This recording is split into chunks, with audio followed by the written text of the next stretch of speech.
Salve cordilheiros e cordilheiras, sejam bem-vindos ao segundo episódio da temporada especial do Cordcast. Essa temporada especial é para a gente realizar algumas entrevistas aqui, dar vazão ao trabalho e o projeto de outras pessoas também que estão para além do Cordilheira. Então hoje a gente está recebendo aqui a Gerciane Oliveira. A Gerciane, a gente já vou fazer a apresentação dela. Tá aqui comigo, como sempre, hoje o Cauê. Dá um salve aí, Cauê. Salve galera, como é que vocês estão? Estão tranquilo esse sabadão aí, ó? Sabadão de tarde, momento descontraído. Pega aí com vocês uma batatinha, uma pipoca, um copão de guaraná Guaraná Antártica. e bora acompanhar essa live aí. Beleza. Então, para apresentar a nossa convidada aqui, primeiro agradecer também o aceite ao convite que a gente fez. É muito bom ter você aqui com a gente. A Gerciane, ela é bacharelanda em Ciências Sociais pela Unifesp. Ela é integrante da comunicação em Braspal, que é o Instituto Brasil-Palestina. E ela é jornalista, tradutora e redatora na Jacobin Brasil e no Monitor do Oriente. Certo? Então, Gerciane, muito bem-vinda. Se quiser fazer uma abertura e falar alguma coisa, fique à vontade. Eu queria agradecer, né, a conversa gostosa de sábado que vai ter, né, porque eu tava até meio receosa de não dar certo, porque acabou não dando certo pessoalmente, mas já a conversa vai rolar, sim, e eu tô muito feliz por isso. Feliz por essa conversa sobre um tema que ainda é muito pouco discutido. A gente pensa que tem bastante visibilidade, mas não o suficiente. Então a gente aqui vai tentando, né? Vai tentando desenrolar esse novelo aí. Às vezes a gente se sente dentro de uma bolha, né? Onde, pô, todo mundo É, do meu ciclo social tem um lado, sabe o que é Palestina, sabe o que significa a gente falar o nome Palestina, simplesmente.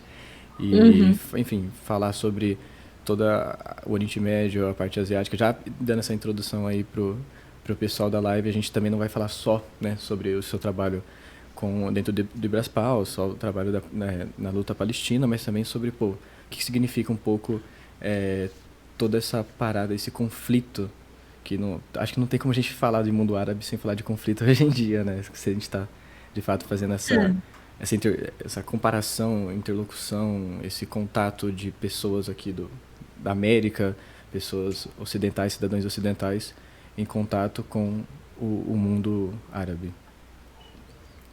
Perfeito. Então, para começar esse nosso papo aqui um pouco mais descontraído também, a gente vai fazer uma pergunta que a gente também fez para o nosso primeiro convidado na primeira entrevista, que é quem é a Gerciane? Então, fica aberto aí para você falar quem é a Gerciane para quem tá ouvindo a gente, camarada. Ai, ah, é meio difícil falar de si mesmo, né? A gente fica pensando que o que a gente. Como que a gente se enxerga, né? Eu acho que a Gessiânia, ela é inquieta, ela é curiosa, ela tem as mãos inquietas, sempre à procura de algo, sempre em busca de algo. Se encontra muito na leitura, na escrita. E eu acho que a Gessiane é também muito afetuosa. Ela às vezes pode intimidar um pouquinho, mas é muito afetuosa. Tem muita ternura. Acho que é um pouquinho dela aí nesse sentido. É um pouco do que o Tchê fala lá, é endurecer sem perder a ternura. É nesse sentido mesmo. A gente vai buscando manter essa linha aí mesmo, né? Não esquecer da ternura. Muito legal. A mente fria e o coração quente. Exatamente. Gostei, é isso mesmo. Essa daí também é muito boa para resumir. É bom. Uma outra pergunta que eu queria fazer sobre você, Jersey, é o que que te levou a, por exemplo, querer fazer a escolha pelas sociais, né? Eu pergunto por ser formado em ciências sociais também, fiz ciências sociais na Unesp de Araraquara. Acabei saindo um pouco da área, sou sociólogo ainda, mas estou na área da educação agora, né?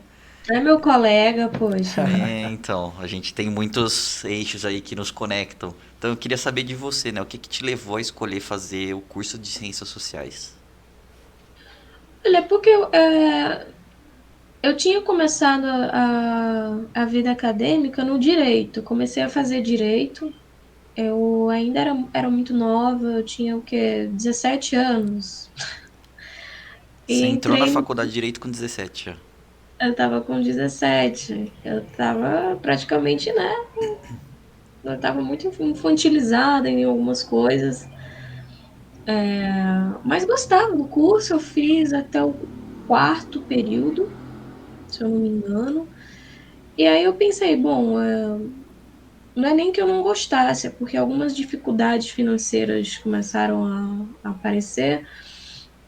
E querendo ou não, o curso de direito é extremamente elitizado, não é? Ele é de uma exclusão social muito grande. E aí eu precisava, naquele momento, focar em trabalho, enfim, seguir outros caminhos.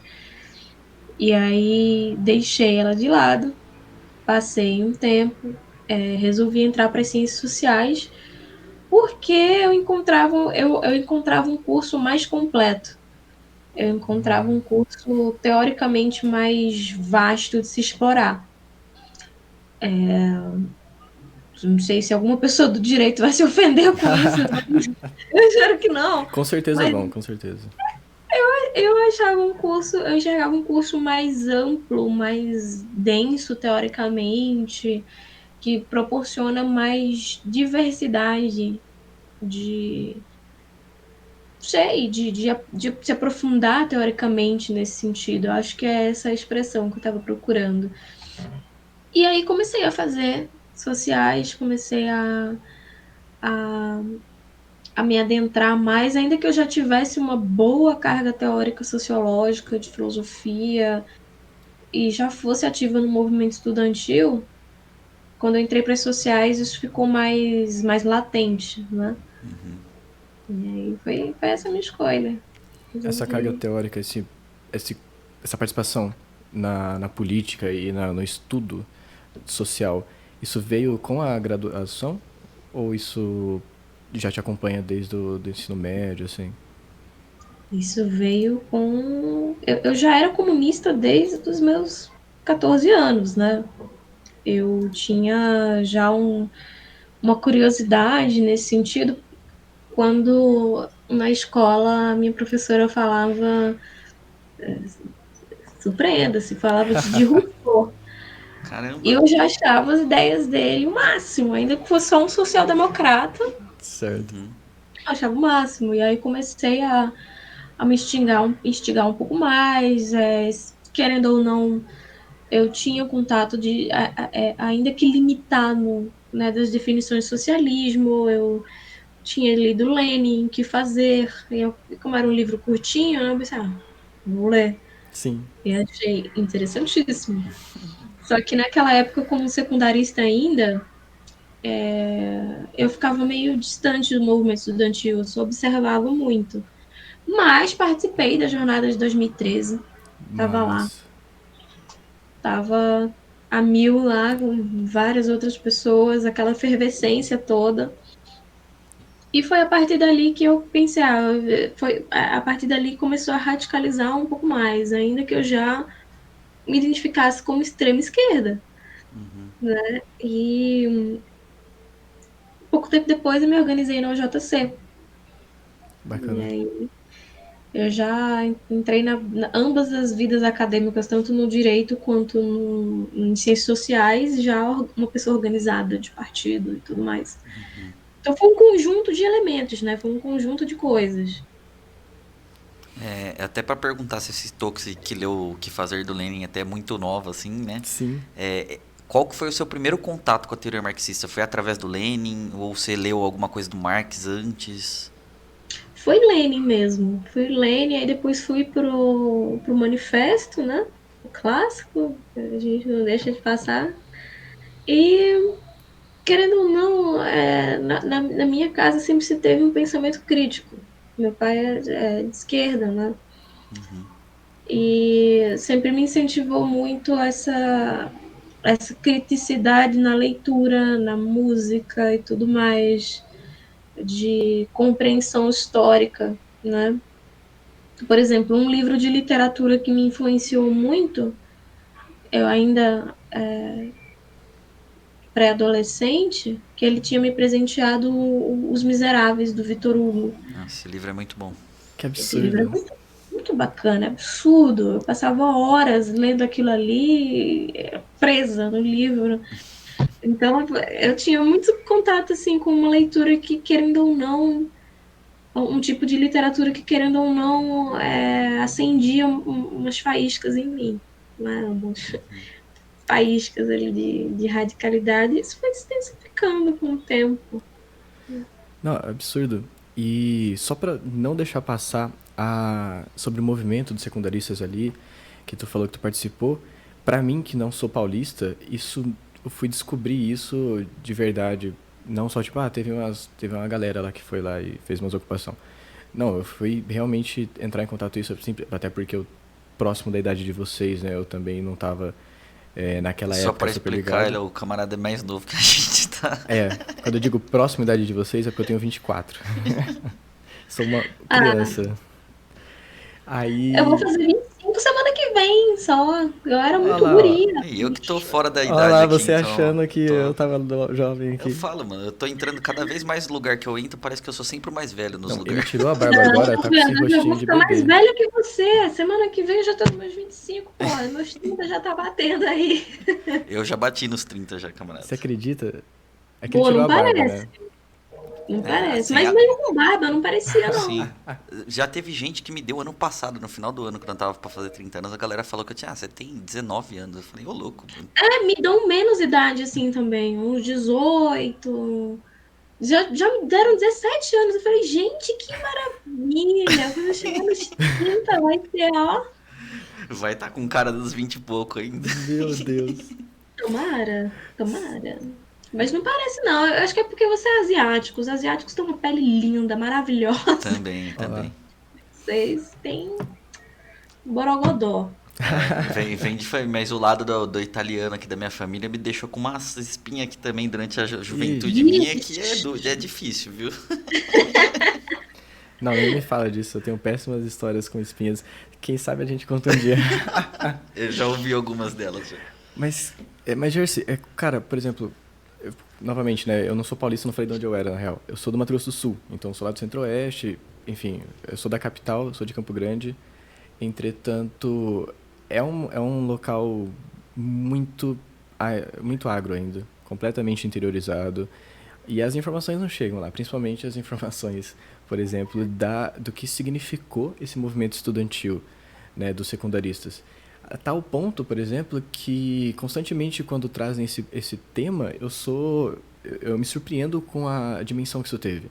Recentemente o Gabriel Colombo, ele estava na USP aqui, em São Carlos, e perguntaram para ele, pô, a juventude hoje em dia tá reacionária, a galera tá tirando o título para votar no Bolsonaro, não sei o que, toda essa parada.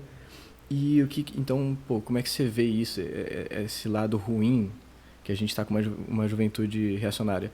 E o que o Colombo responde pelo contrário, eu vejo a juventude como muito crítica. Eu vejo a juventude como diferente de outras juventudes, né? Essa juventude atual como, pô, conseguindo compreender a realidade e tomar a criticidade necessária para poder compreender e criticar essa realidade, né? E aí, pô, eu vejo isso quando tu falou agora, eu vejo também de uma galera, por exemplo, da minha bolha, aqui em São Carlos, né? São, em geral, muito jovens, são da minha idade, então todo esse pessoal. E a pergunta agora se estende pra ti, assim, tu vê realmente pessoas da sua idade compondo a maior parte dos espaços, ou pelo menos compondo significativamente os espaços que dá pra chamar, a gente ainda é uma juventude, dá pra chamar a gente aqui, pelo menos até os 25 a gente é juventude. Então, eu acho a resposta do Colombo fantástica, porque é justamente isso. A gente vai vendo, por exemplo, né, jovens da minha geração que participaram das jornadas de junho, das ocupações em 2016, né, das universidades. Inclusive, a minha universidade foi a primeira a ocupar no país e se alastrou, né, para o restante do Nordeste e aí foi para o restante do país todo, que era a Univasf. E eu tava nessas também, de ocupação, assim. Então, Eu acho que foi de um ciclo de lutas que foi acontecendo e de retomada de consciência a partir de que o neoliberalismo foi tensionando, foi radicalizando o negócio e as juventudes foram radicalizando também, né? Então, a quantidade de jovens hoje se radicalizando, se colocando, sim, como comunistas, como socialistas, até como anarquistas, como pessoas que se colocam já como espectro de esquerda, faz parte dessa retomada de consciência dessa brutalização mesmo que o neoliberalismo foi fazendo na América Latina. Então, eu enxergo como sintomático e eu acho a resposta do Colombo muito precisa nesse sentido, né? Eu não acho que a juventude esteja mais acomodada ou totalmente reacionária. Muito, muito pelo contrário. Muitas das conquistas que foram se tendo nas ocupações, por exemplo, secundaristas ou universitárias, foi se intensificando cada vez mais. Então, Sensacional.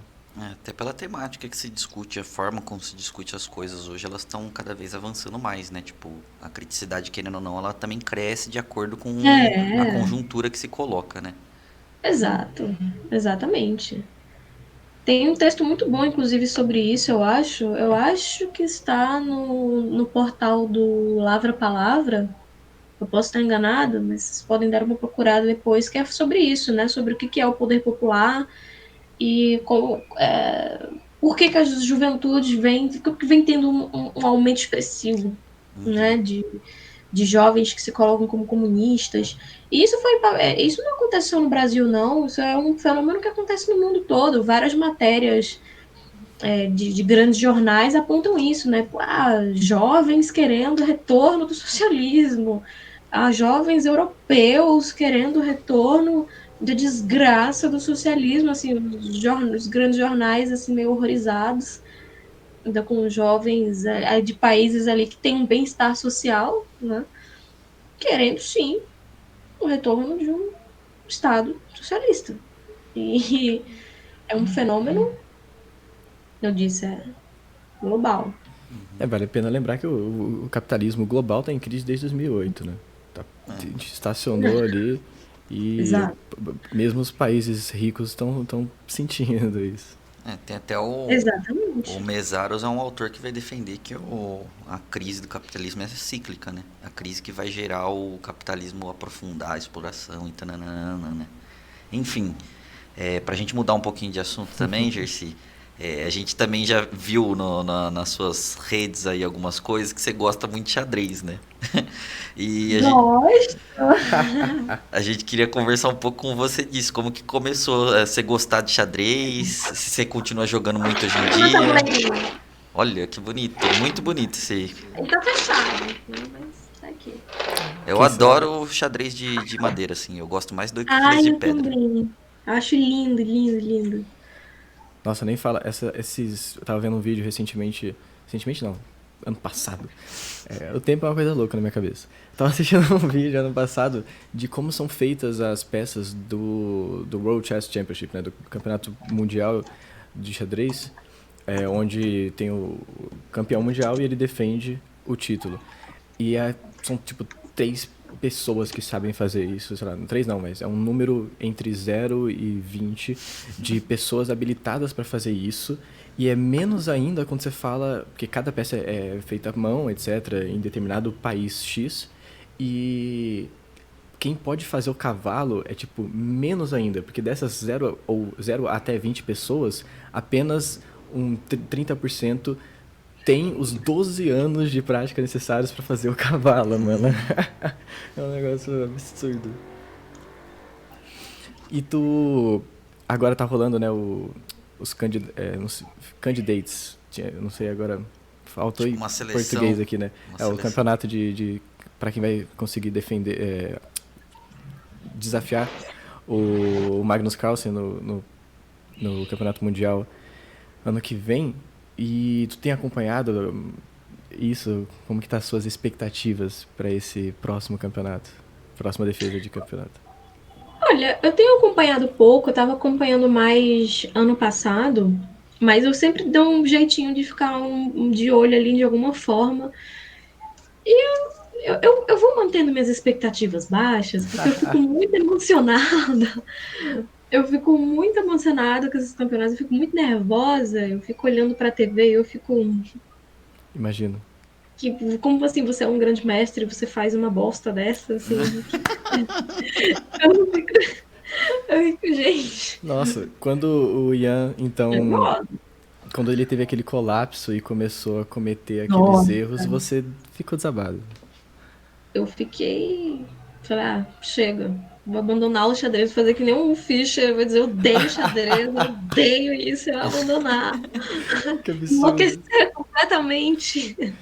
Nossa, e agora ele tá no candidato, no momento atual, ele tá 3 pontos na frente, líder absoluto. E Nossa. que loucura. Não sei se tu tá sabendo, Opsai, só que o Carlsen, ele, final do campeonato anterior, ele falou o seguinte: se não for o Fioruja, a Leresa Fioruja, o meu sotaque é ruim, né? Eu acho que nem Se eu não ia for conseguir ele que pronunciar. ganhar o campeonato dos candidatos lá e ele vir me desafiar, eu vou entregar o título. Eu não vou defender. Aí vai dar pra outra pessoa que Ele fosse vai, ele vai, desafiar? Nossa. ele falou que vai fazer isso. E aí o mundo do xadrez tá aí, beleza. O que Ele que tá vai falando acontecer? sério, porque o Carlsen é louco, entendeu? Ele já falou assim, mano, eu já cansei, entendeu, de defender título, eu só quero chegar em 2900 na minha classificação feed e pra mim não importa mais. E ele quer jogar contra uma pessoa específica também, né? Que a criança, não é mais criança, né, mas ele tem, eu acho que 17 anos, 18 anos. Caraca. E tá, Muito tipo, jovem. o mais novo a chegar em 2800 e... Sei lá, tu chegou a competir bastante, Jesse, no xadrez? Sim, até que sim. Eu aprendi a jogar no final do ano 2020, acho que novembro, Uhum. outubro, novembro. Recente. Auge de pandemia, eu pensei, eu quero aprender a fazer alguma coisa. Porque eu só estava em casa, não estava trabalhando, não estava tendo aula, não estava tendo nada. E eu falei, não, eu quero aprender alguma coisa nova. Eu já bordava, já tinha alguns. Eu sempre gostei muito da coisa, como eu disse, das mãos, né? Do trabalho manual. Quando eu quero ou voltar a tocar violão, ou aprender a jogar alguma coisa, e fui pro xadrez. Mas, Eu sempre fui muito curiosa com o xadrez, eu sempre soube o nome dos grandes mestres, né? De um Kasparov da vida, de um Fischer da vida, e de outros grandes nomes do meio da União Soviética. E aí eu coloquei vídeos no YouTube dos gigantes jogando, só ele jogando, só queria ver as gravações, só queria ver o que era aquilo. E aí eu passei, eu vou treinar numa plataforma online. E aí comecei a treinar em plataforma online, né? Tipo, eu jogando eu comigo mesma, ou com robôs, assim, pegando os primeiros movimentos, porque eu não tinha tabuleiro ainda. Tava aprendendo. E eu jogo todos os dias desde então. Não meu tem Deus, não um creio. único dia que eu não jogue.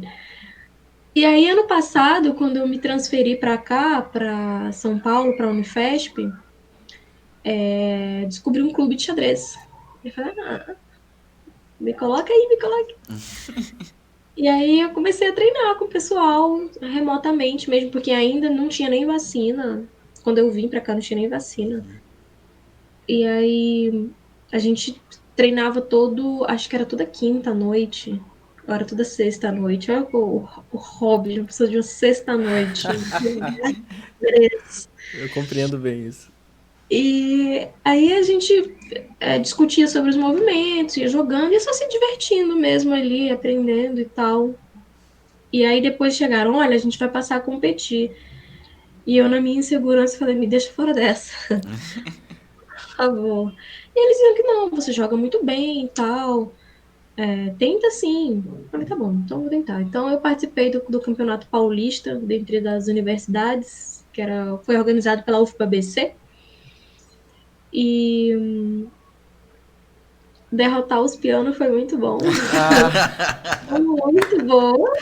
Eu boto uma fé nisso, boto muita fé. Derrotar homens é muito bom. Derrotar os piano é melhor ainda. Que absurdo. E foi bem divertido, assim, achei legal. Acho que eu fiquei em... O nosso grupo, né, que a gente foi em equipe, acho que a gente ficou em sexto. Achei ótimo. Para um Mas, primeiro torneio estadual, achei ótimo. Sim. pra quem aprendeu em 2020, Foi bacana, foi bacana. E aí eu comecei, a segunda vez que eu competi foi um interno da Unifesp, e o terceiro,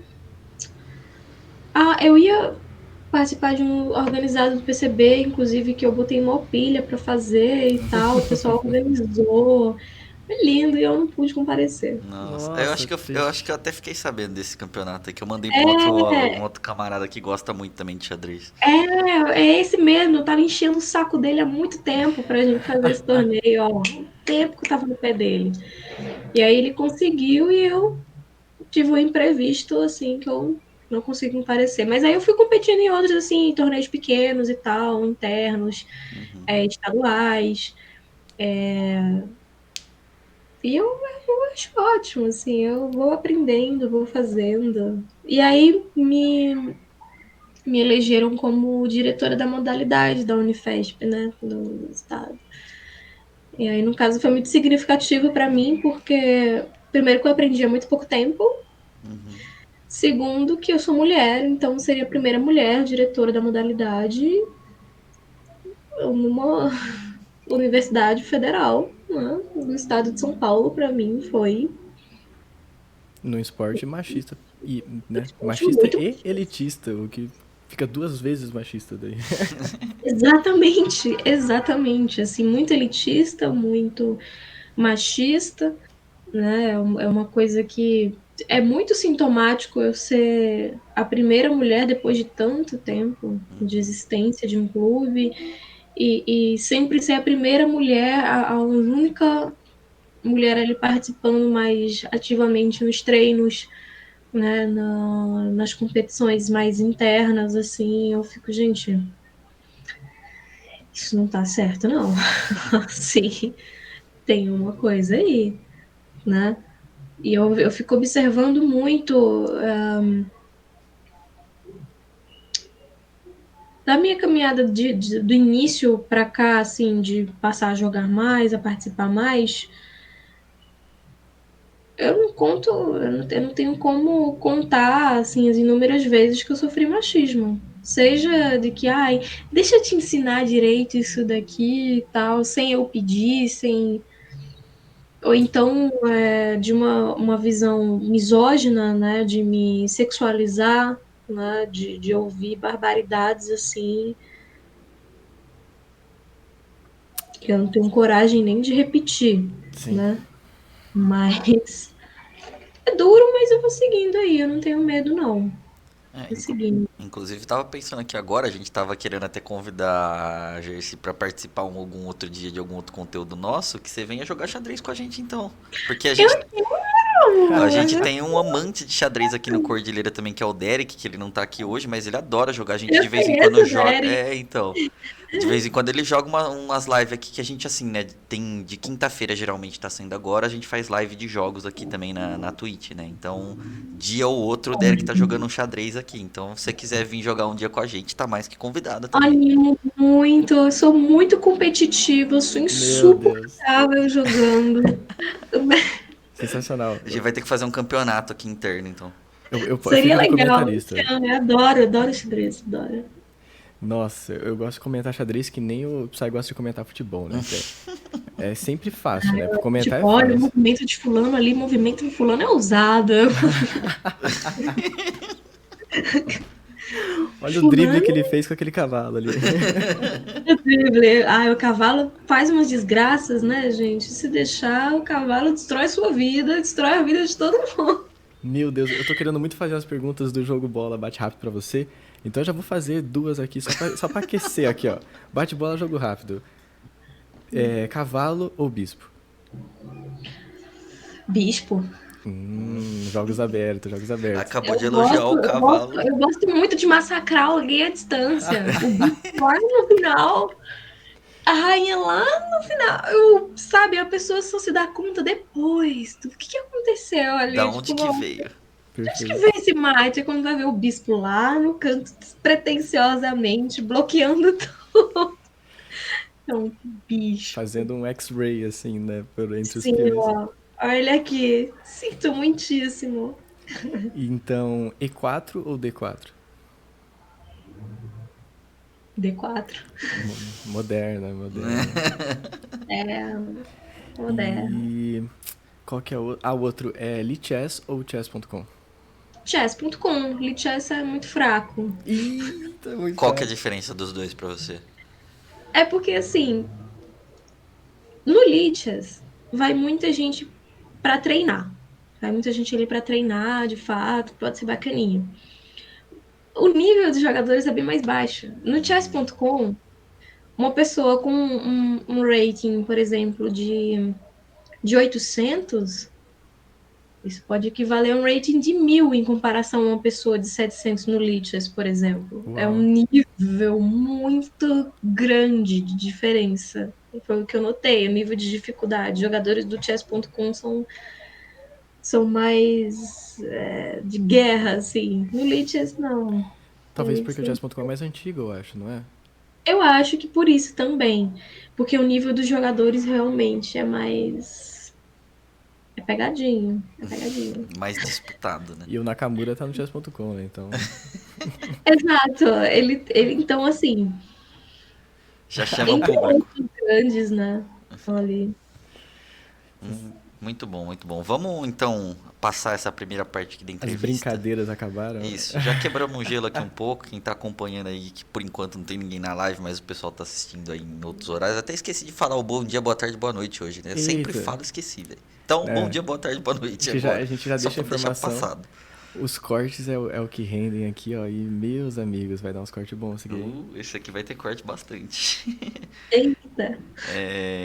Bom, a gente queria começar então, né, para falar sobre a temática do seu trabalho, do seu trabalho jornalístico, de tradução também. A gente queria entrar um pouco mais nessa questão da questão árabe, da luta do revolucionária lá, a luta do radicalizada naquela região. Vou até me ajeitar na cadeira. Boa, boa. Se prepara aí que agora a gente entra nas perguntas. A gente tem que preparar. Eita, já. Tu vai chegar com as armas aí, nós tá aqui. Eu acho que assim, né? A gente pensou que seria importante para quem está assistindo também, que não tem muito contato, como você até falou no início da live aqui, né? A gente quis até te convidar por causa da temática, por tratar desse assunto que é muito importante, pouco comentado e discutido aqui no Brasil, no nosso entendimento também, né? Então, assim, como que você resumiria a história do mundo árabe para nós e para quem está assistindo a gente que não manja nada, assim, contextualizando historicamente? Não, sem ser completo, obviamente, né? Mas, Lógico, tipo, não precisa. aquela introdução básica. Eu acho que. Nossa, o mundo árabe, gente, vocês me pegaram, porque olha, nem eu tô dominando muito disso, viu? Do que é o, é que essa expressão, eu vou começar, de como Boa. será gaguejando? É que a expressão já mundo árabe, ela é muito colocada como um orientalismo também. Porque o que é o mundo árabe? São países que falam a língua árabe, países que têm a cultura árabe, são países muçulmanos. O que diabo é o mundo árabe? Então, assim, eu acho que até para entrar nessa questão de orientalismo, por exemplo, o que a gente tem como definição de cultura árabe aqui no Brasil e no Ocidente? Eu não vou nem incluir Brasil como Ocidente, Brasil não é Ocidente. Mas, Depois eu vou desmiuçar isso daí, porque eu falo isso. Aqui a gente vê justamente a visão, a lente do conflito. Por quê?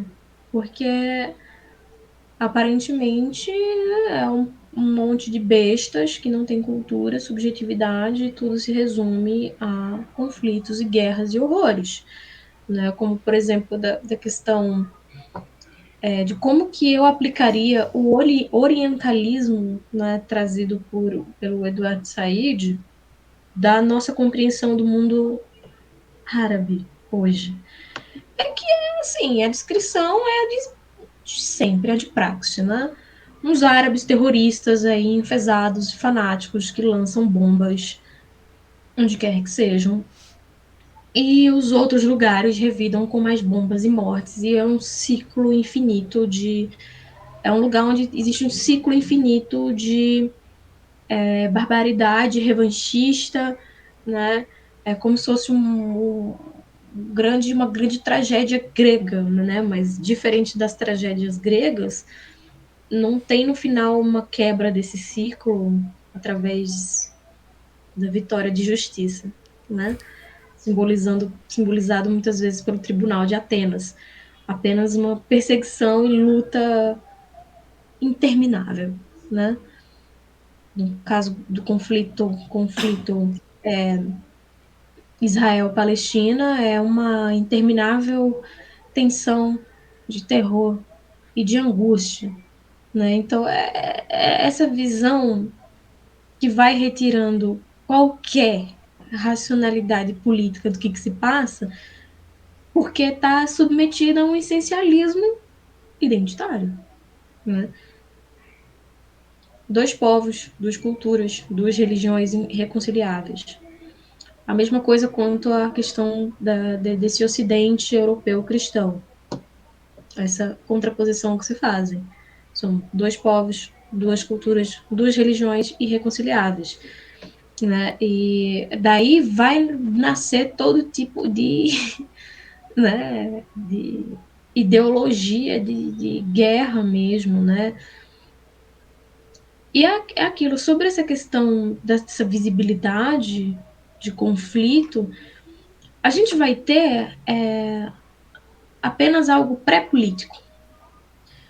O conflito de povos com identidades fechadas, lutando uns contra os outros, né? Como muitas vezes é retratado no discurso ocidental em relação a povos exóticos. Então, é assim que a gente enxerga como que se aplica o orientalismo na nossa grande mídia, né? Um exemplo, saindo um pouco dos povos árabes, eu estava assistindo o jornal um dia desses, sim, eu assisto muito Tadinha. notícias, assisto muito noticiário, porque, porra, a profissão nos impõe, né? É meio difícil. Eu estava lá vendo a porcaria do jornal hoje. Eles estavam homenageando uma grande atriz, maravilhosa atriz, que faleceu recentemente, uma atriz de teatro, de cinema e tal. E essa atriz, ela era de esquerda, ela era de extrema esquerda. Ela foi casada com um grande jornalista brasileiro e essa mulher chegou a tomar um chazinho com Mao Zedong. Ô, Cê louco. é doido. Era do balacobaco, ela não era fraca, não. Na hora, mesmo na hora de homenagens a essa atriz, que foi incrível, tinha laços com o ditador Mao Zedong. Mas nem nisso, cara, mas nem numa mensagem de homenagem, cara, não escapa. O corpo da mulher nem esfriou, caramba, ele não deixa nem passar. Então você vê a mistura aí do anticomunismo, óbvio, e do orientalismo. Né? O ditador sangrento que matou 48 trilhões de pessoas. Dentadura.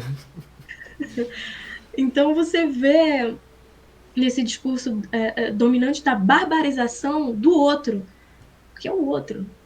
Ele não é um alguém como eu e você, ele é o outro. Ele está lá. É Como se fosse um direcionado. outro planeta, assim, né? Exato, é o lá. Aqueles povos de lá, de um lugar muito distante, que não é da nossa conta. Ou é, e é usado apenas como um parâmetro de barbárie. Então, um exemplo rápido, né, de como que a visão orientalista ela vai moldando até de formas muito sutis o pensamento, né, no geral ocidental, do que significam os árabes, selvagens. O mundo árabe é um mundo selvagem, sem lei. Eles só matam, eles só sabem sobre morte. Não existe subjetividade, não existe riqueza cultural, não existe poesia, não existe nada. Existe morte, existe barbárie, né? E aí, assim, essa única saída para uma visão que vai eternalizando essa violência sem fim e que consagra o inexplicável e envolve a subtração de um culturalismo, né? Porque assim, não se trata de árabes versus ocidente ou árabes versus judeus, né? No caso palestino. E não se trata só de território. Isso é um discurso que está muito errado também. Não é uma briga de quem que é o pedaço de quem e como.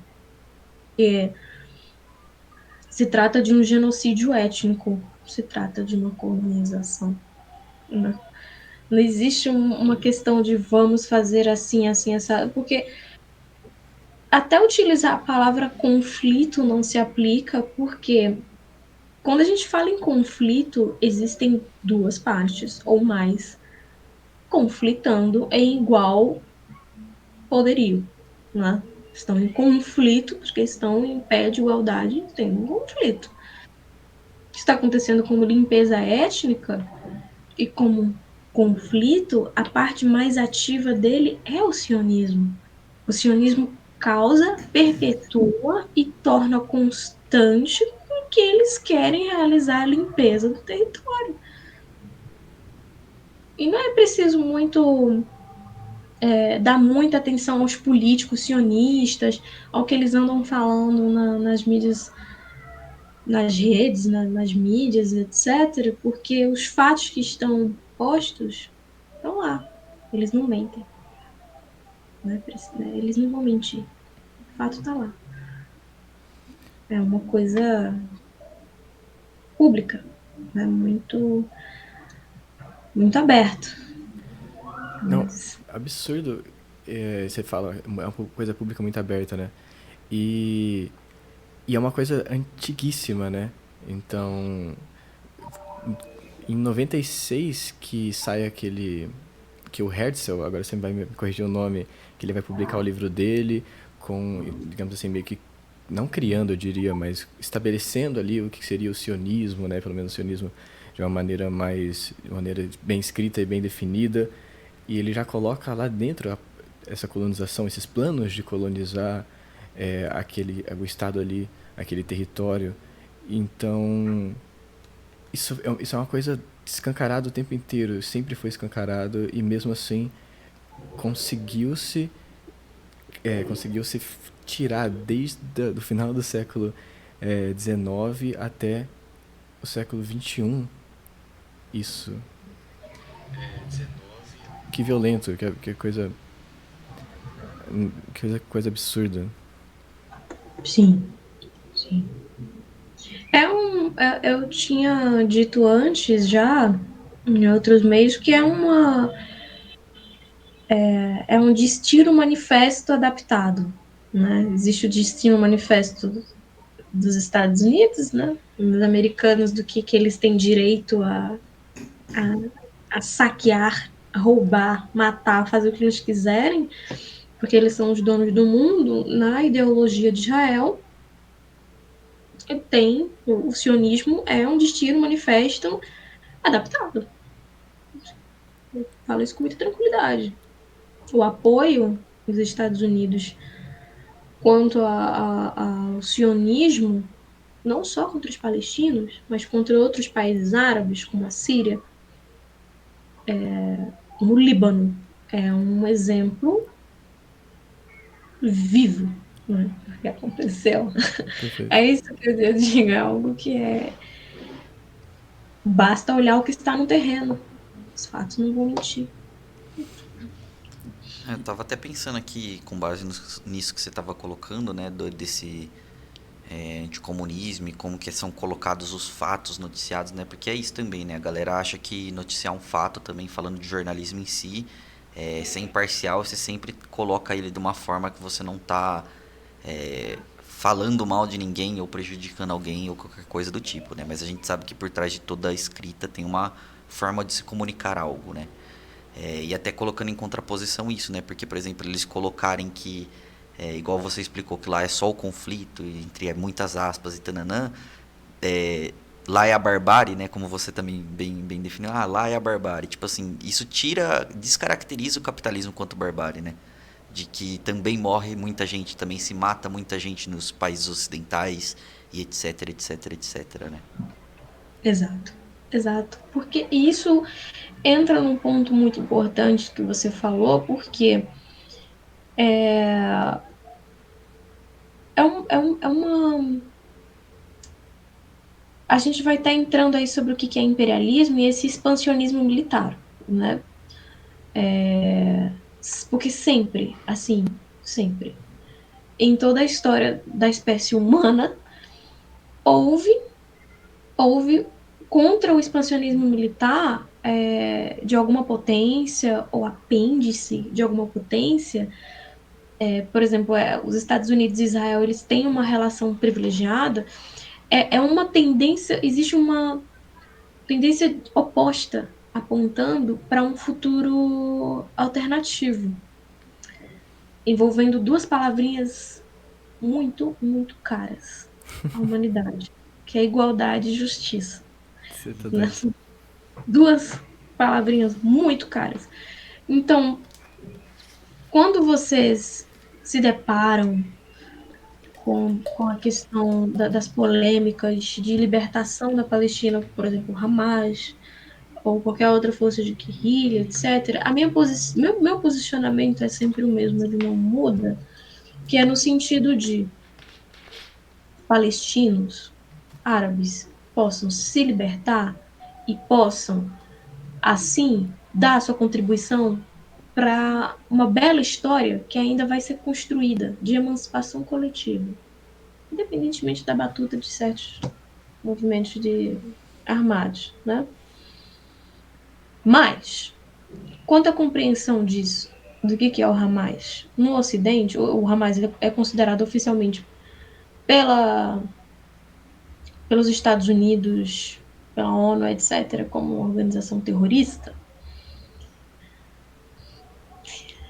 Toda resistência palestina é considerada terrorista.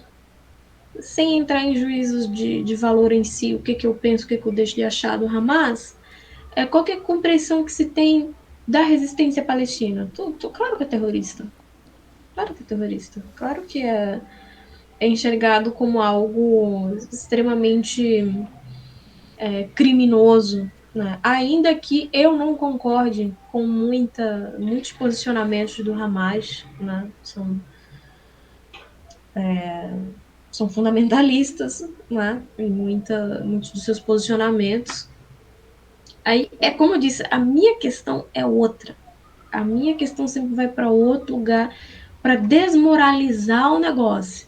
Perfeito. Por isso que eu costumo falar que para entender esse colonialismo tão singular, porque ele é muito singular, ele não se compara ao colonialismo da África do Sul, ele não se compara a qualquer outro colonialismo.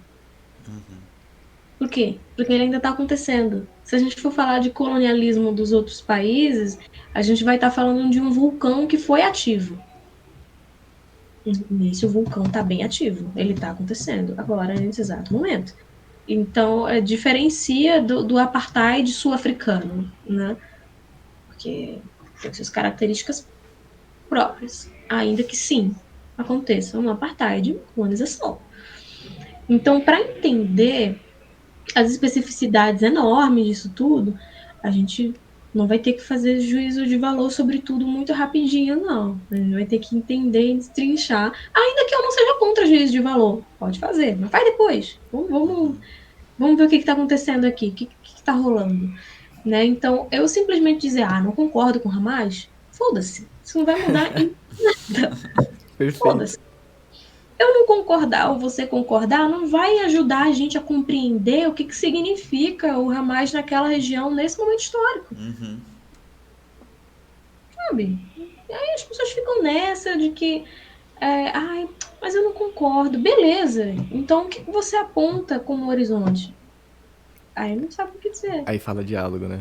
Aí manda. Aí fala, por que Mais não amor. faz? É muito longo já, por que não divide cada um pro seu canto, gente? Ah, é Não, só longe pegar disso. metade do país ali, fica metade com É, cada um, tipo. Sabe, eu queria repartir bolo, gente. Não, poxa, porque é, é, a colonização sionista, ela tem a ver com a destruição de todo e qualquer vestígio de cultura e todo e qualquer vestígio de presença de árabes. Que é um exemplo disso. Quando é noticiado, vez ou outra, que oliveiras estão sendo arrancadas, né, que laranjais estão sendo arrancados, oliveiras estão sendo arrancadas, porque, primeiro que a oliveira, as famílias que as plantam, existe uma ligação com a terra, com aquele lugar. Existe uma ligação afetiva, cultural com aquele lugar.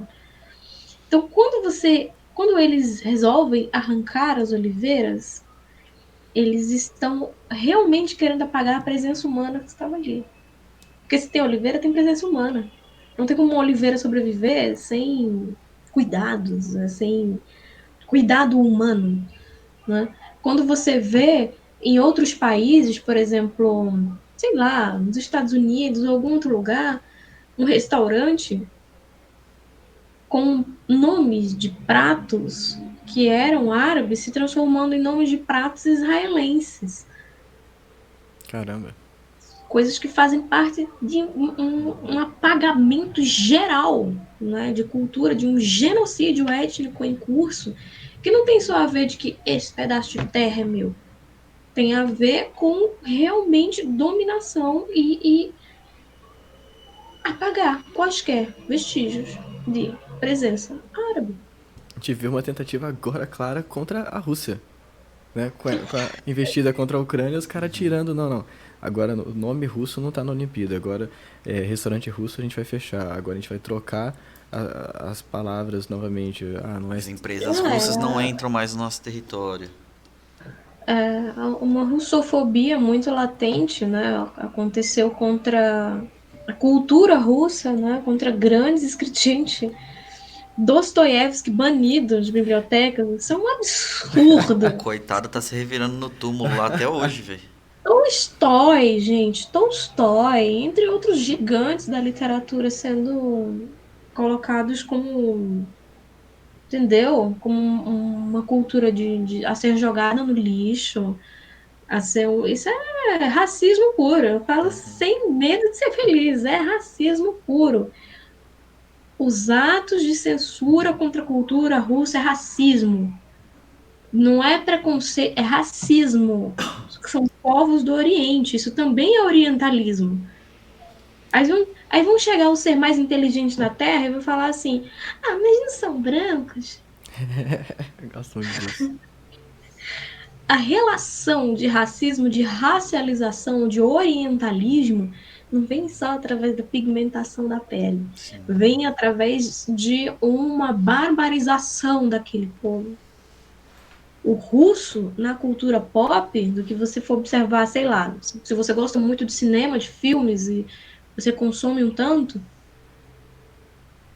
vá ver como que o cinema americano retrata um russo, se ele aparece no filme. Ou ele é um assassino, ou ele é um espião e um assassino, ou ele é um espião assassino e de quebra uma pessoa nada confiável, ou ele tem falhas de caráter muito grande. Sempre o russo ele é enxergado dessas formas, totalmente barbarizado.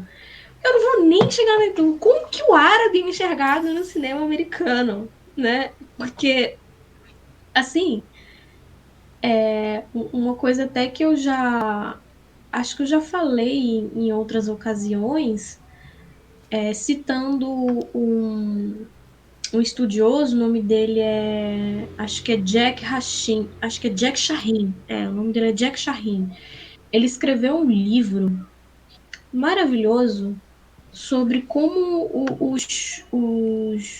os filmes de Hollywood vilificaram o povo, como os filmes de Hollywood barbarizaram o povo.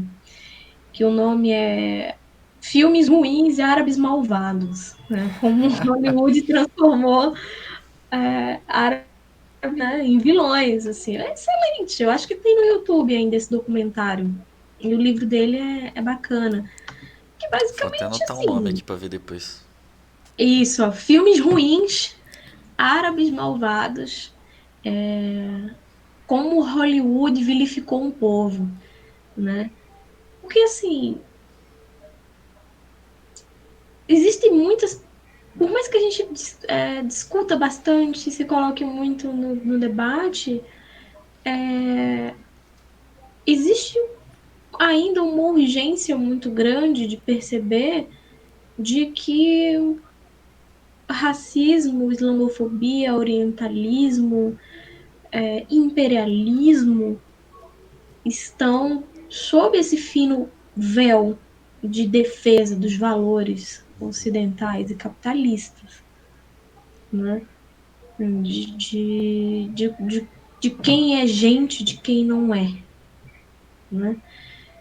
E, enfim, não é um problema, não é um problema novo, né? Algo antigo e é Eu, muito, muito cansativo, gente, muito difícil. Lutar todo dia contra sim. isso. Eu até queria comentar rapidamente, né, sobre essa questão do racismo. Você falou, o racismo não é só por conta da pigmentação, né? Eu mesmo, ultimamente, até comentei com o Cauê, acho que recentemente, cada vez mais eu sou descendente de família japonesa, né? Então, cada vez mais eu demorei muito tempo para entender isso e várias coisas que aconteceram antigamente na minha vida, né? Então, por exemplo, hoje em dia, uma coisa que me incomoda muito é alguém chegar e perguntar para mim se eu sou japonês. Cara, como que eu vou ser japonês falando português, sabe? O japonês Horrível. nasceu em São Carlos? Tipo, então assim, é justamente isso que você tinha apontado, né, na sua fala. E até puxando uma outra pergunta, acho que tem a ver, você citou um pouco dessa questão do imperialismo e tudo mais, né? Como que você caracterizaria a participação dos povos árabes nesse capitalismo globalizado? A gente pode entender esses países como imperialistas? Como que é essa questão? Ai, difícil. Só bomba, só bomba. É difícil, essa pergunta é complexa, mas assim, depende de quais países a gente está falando, né? Se a gente for falar da Arábia Saudita, por exemplo, que a gente pode brincar com a Arábia Maldita, eles é, é um país extremamente fundamentalista, extremamente reacionário, e é aliado é um aliado imperialista, sim, para com outros países ocidentais, né? Como, por exemplo, são aliados dos Estados Unidos, eles são aliados da França, eles são aliados de Israel também. Não é uma galera muito legal, não, assim, são monarquistas, né? E se utilizam muito do chamado Islã político. O Samir Amin é um autor muito importante para entender o uso do Islã político para uma dominação imperialista para com os outros territórios, né? Esse Islã político ele é reacionário, né? Ele é racista e ele tem apenas assim uma dimensão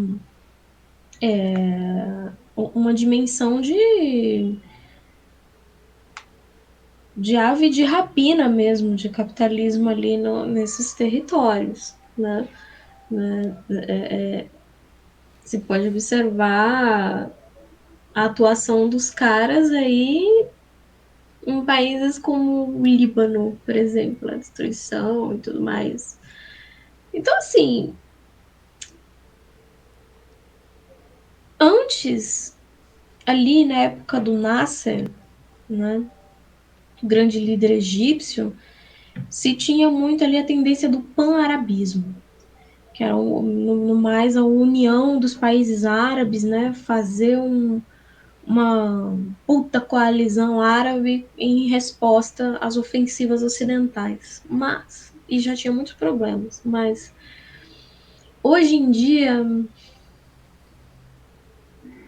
Esquece. Muitos dos países, o Egito, por exemplo, meu Deus do céu, o Egito é um exemplo de um país que tem uma cooptação muito grande com Israel, por exemplo, né, enorme, e utilizam do Islã político para isso.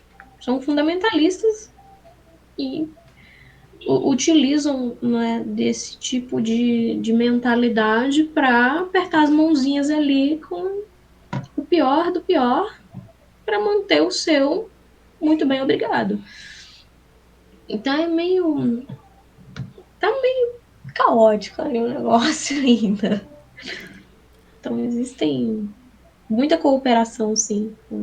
Não se pode romantizar também. Não se pode. Isso também faz parte do orientalismo. De achar que só por ser árabe, por ser um país árabe, que ele é, sabe, resistência. Eles estão ali, um negócio ali não tá legal também, não.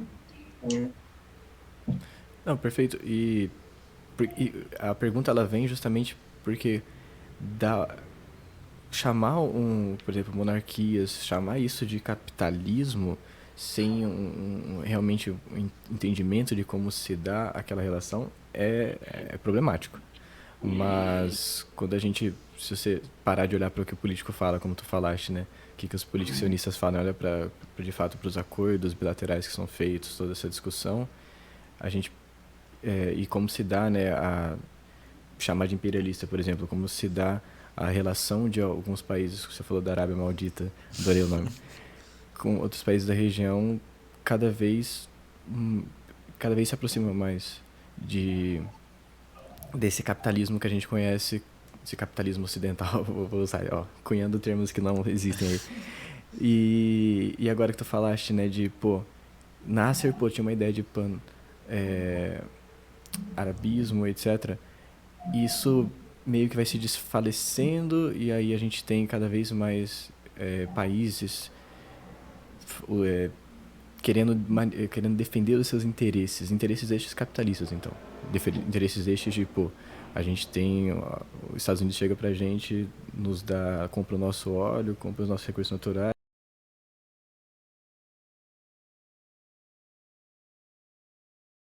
consegue se colocar como um país importante ali, central dentro desse leste da África, essa parte Oriente Médio e tudo.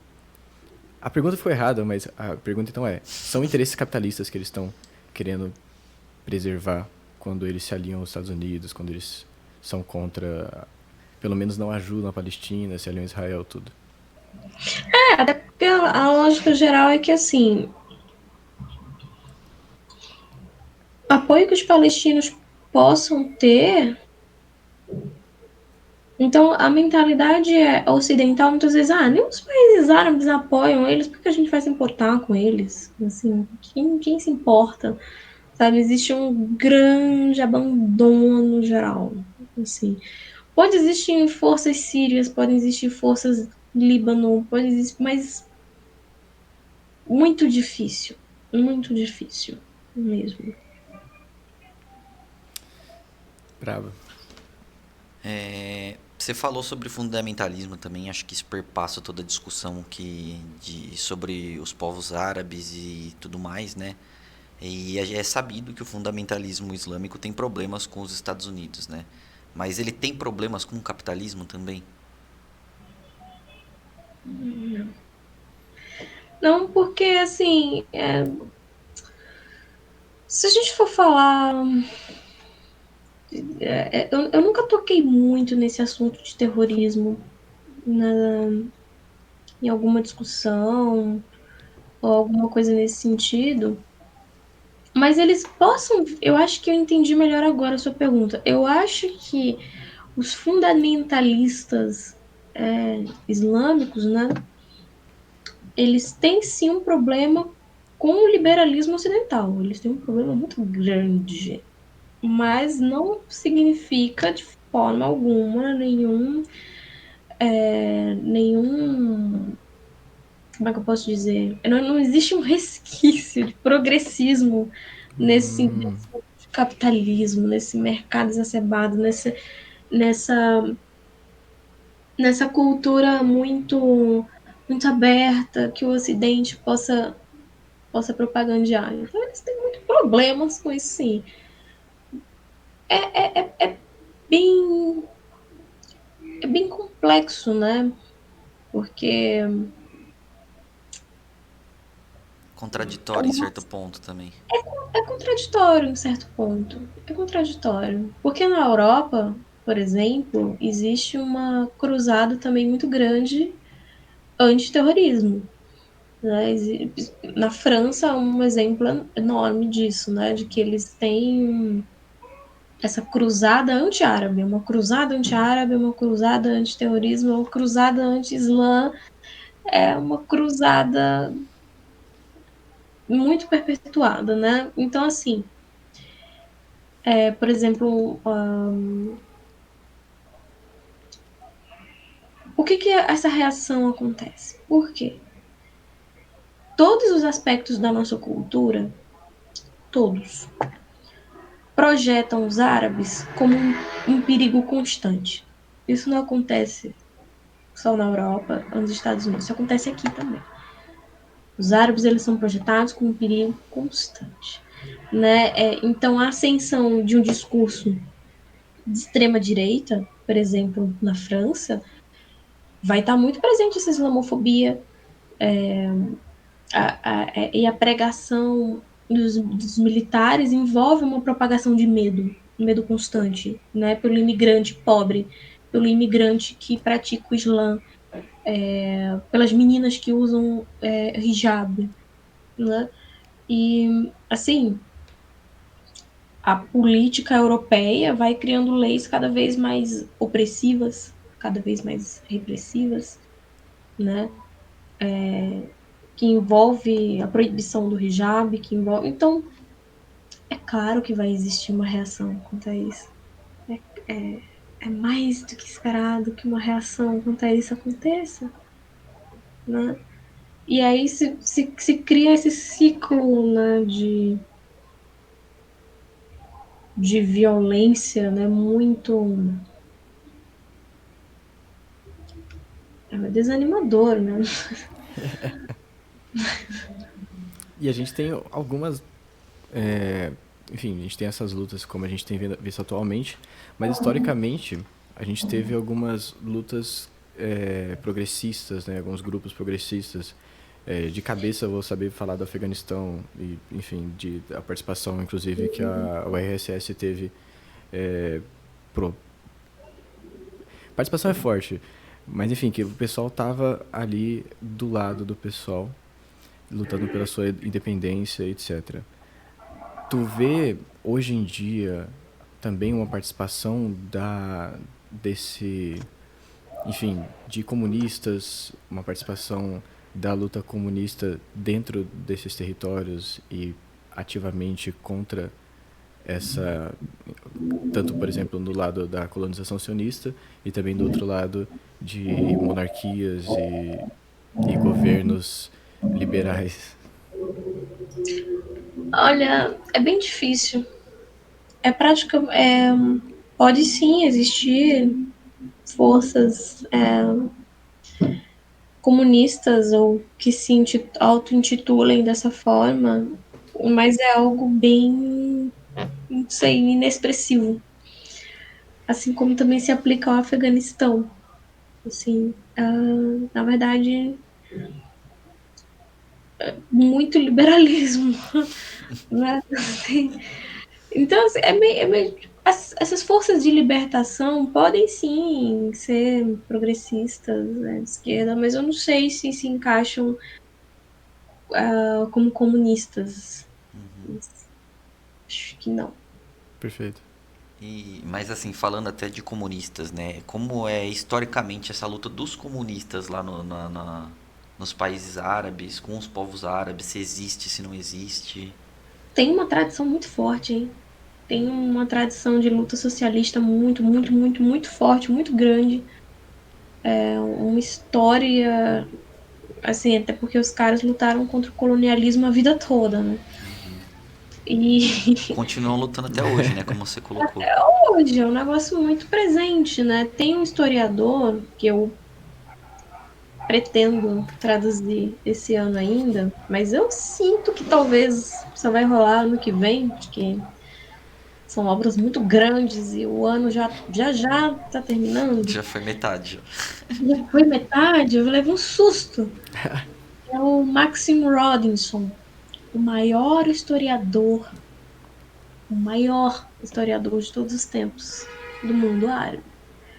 E ele tem um livro que eu pretendo, né, passar pela mãozinha aqui da mãe, traduzir, que é Marxismo Árabe. É muito, muito bom. Nossa. Pesado.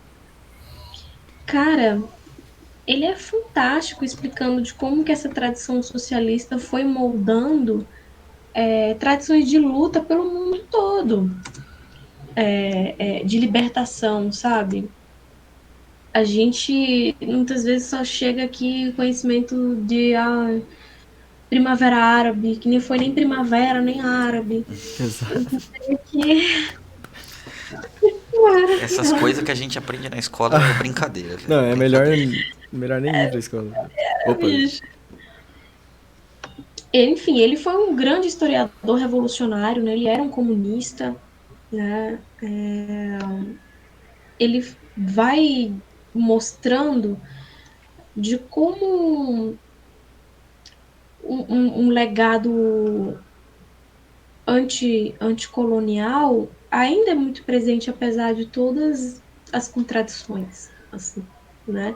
Ele, acho que ele foi militante do Partido Comunista Francês, eu acho. Eu posso estar enganada, mas eu acho que ele foi membro do PCF, sim.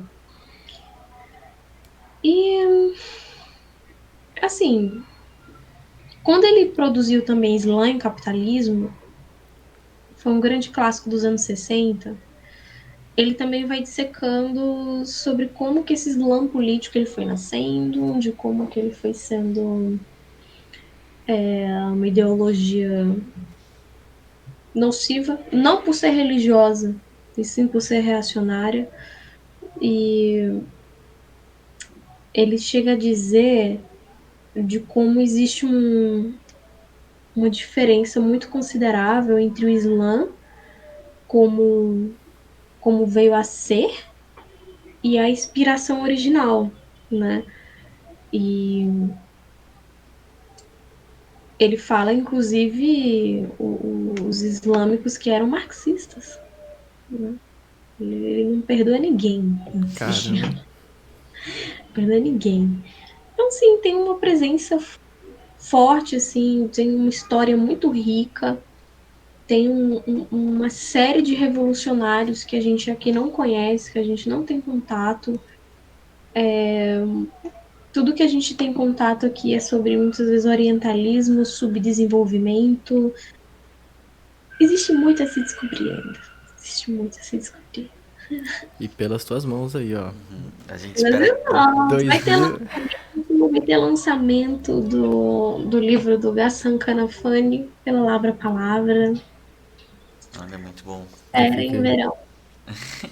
Estamos ansiosos aí para receber esses livros em mão e ter acesso a esse conhecimento, que eu acho que é muito importante, né? Porque até como você coloca, né? A gente lê muito do Lenin que estava lá na Rússia, lê muito do Mao, lê muito do Ho Chi Minh, mas desses camaradas, desses comunistas, a gente não sabe nada, né? E eles fazem parte da história mundial e também não tão desassociados, né? Como a gente falou lá no início, eles não são, essa região não é de outro planeta. Perfeito. Ela faz parte do mesmo capitalismo que a gente está inserido, claro, com outra especificidade, com outra localidade, mas também se influencia e tem lutas, contribuições a serem colocadas para a gente aqui hoje também, né? Tu tava falando de autor, enfim, nós estamos falando de autores agora, e aí, na minha cabeça, a única pessoa que eu vejo atualmente falando um tanto disso, pelo menos que é o seu nome, seria o Prachad, assim.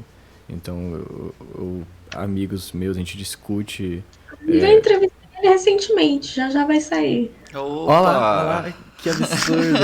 Aí, Aí Então, sim, A mas, hein? gente tá dando spoiler de tudo que a Cristiane vai fazer aqui, ó. Nessa live. vai sair. A gente tá revisando e vai sair. Vai dar certo. Mande pra gente depois que a gente divulga também, tá? Ah, com Manda, certeza. manda. Eu fiquei tão nervosa. Eu fiquei, ai meu Deus do céu, como é que eu E, me porto? Como é que eu falo com essa pessoa? Deve ser uma experiência incrível também, né? Ele é muito bom. Ele tem uma produção muito boa também sobre isso, né? Sobre imperialismo, Oriente Médio, sobre as garras dos Estados Unidos no Afeganistão também. Ele é muito, muito atento. e isso faz parte de um movimento atual, assim, de. A pergunta é, como que ele se insere dentro do movimento comunista atual, assim, no sentido de, pô, tá, tá angariando força aí, tá trazendo uma galera, tá conseguindo criar movimento, burbúrio, criar contraposição. Porque fora do mundo árabe a gente vê que no ocidente ele incomoda muita gente, assim, né? Mas e lá dentro? Incomoda, incomoda, mas é assim, é significado de que tá correto. A maneira como ele vai me incomodando. Mas assim, só para não perder o fio da meada do que eu tava falando antes, porque às vezes eu posso ser um pouco prolixa e me perdendo em vários Não, parênteses que eu Isso vou a gente abrir. adora. eu acho que Eu tá sendo abro muito bom. parêntese, não fecho parêntese e aquilo fica lá flutuando. Mas assim, eu acho que as pessoas que forem ouvir, ou até mesmo vocês, possam pensar, mas porra, vão se utilizar o Islã apenas num sentido reacionário? Então o Islã ele está condenado a ser um instrumento de políticas reacionárias?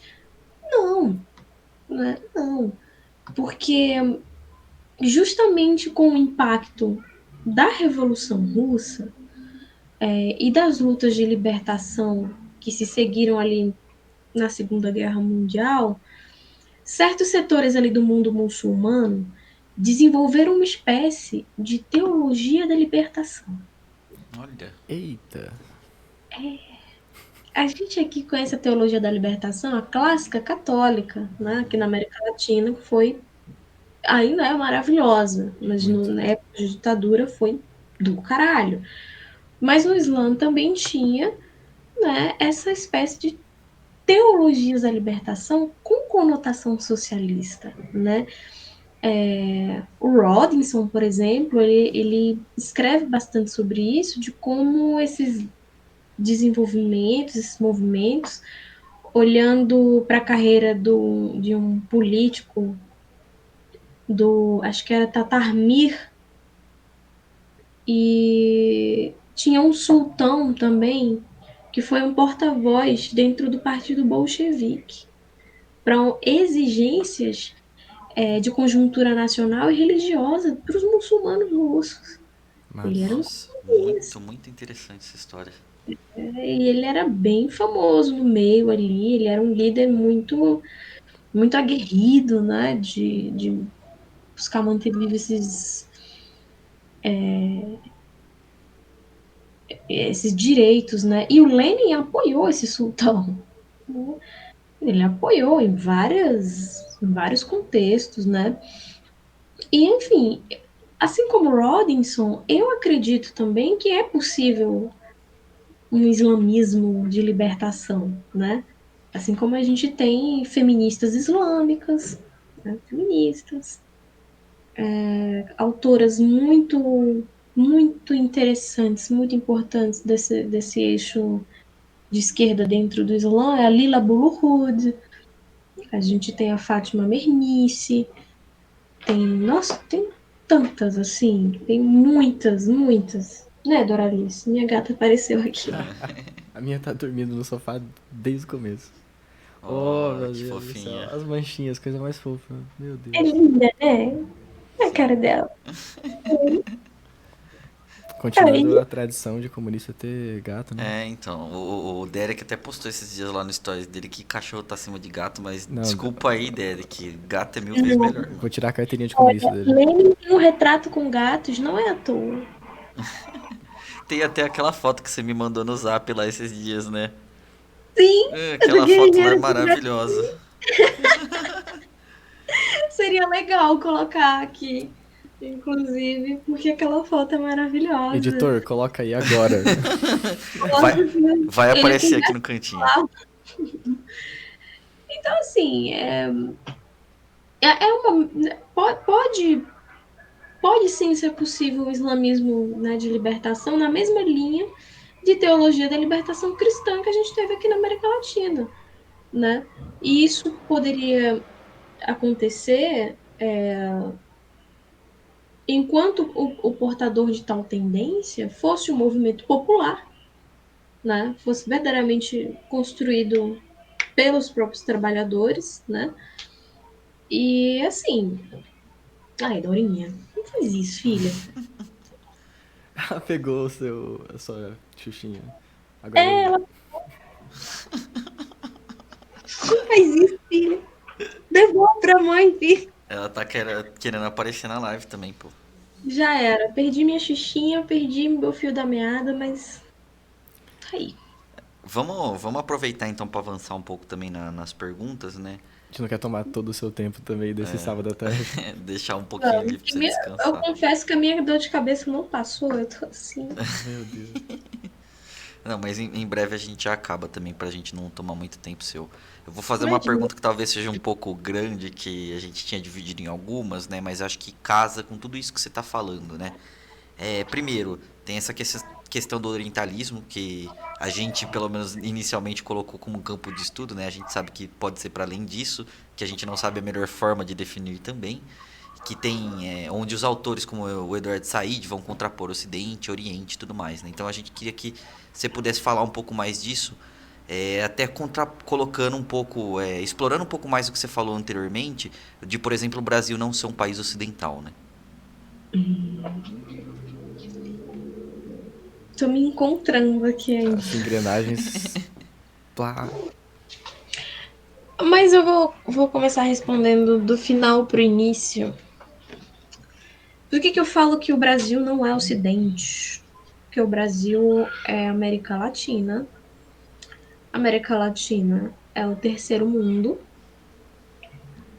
E nós estivemos e estaremos em um futuro muito próximo, ainda sob as garras e os desmandos do imperialismo. Como terceiro mundo, como cucarachas que somos considerados, não há por que nos colocarmos como Ocidente no termo por conta dessa relação de dependência, né, dessa questão geopolítica mesmo. Porque o Ocidente é a Europa, gente. O Ocidente é a América do Norte. O Ocidente são os caras que estão lá num país distante, enquanto escutam que em outro país distante está ouvindo que está rolando um golpe. Então, os países de primeiro mundo, né, podem e são o Ocidente. Nós não. Nós somos o terceiro mundo e temos que travar lutas ainda, né? Ainda anticoloniais, anti-imperialistas, né? Então é por isso que eu vou colocando de que você não é Ocidente, gato. Você não é uma branca europeia que você ainda está sob dominação, né? Nesse sentido. Cara, quanto ao orientalismo, é um. Inclusive, o Rodinson discorda de bastante coisinhas que o Said foi colocando na época. Só poucas discordâncias teóricas, né, que foram colocadas para discussão. Basicamente, o orientalismo a gente pode compreender ele como uma série de estereótipos, uma série de essencialismos e identitarismos colocados sobre um povo.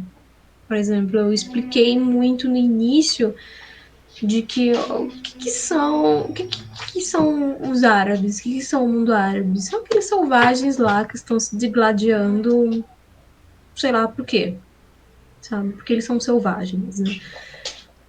Por que a gente liga a porra do noticiário e tá lá dizendo que fulano terrorista, fulano ditador, fulano o islamismo como já enxergado como um, como uma suspeita já constante de fundamentalismo, né, de terrorismo. O árabe ser enxergado como um perigo constante, né? O árabe ele ser desprovido de subjetividade, de sutileza, de cultura, de intelectualidade, de racionalidade. Então, o orientalismo é um, um, um combo de compreensão de como que o Ocidente vê, né, o Oriente, né, como o exótico, o outro, né, é algo que é uma desumanização, né, assim que eu diria, essa bestialização, né. Inclusive, eu acho que a gente, para aprofundar um pouco mais, porque isso tem a ver com racismo, tem a ver com racialização. A gente pode utilizar Fanon para isso também.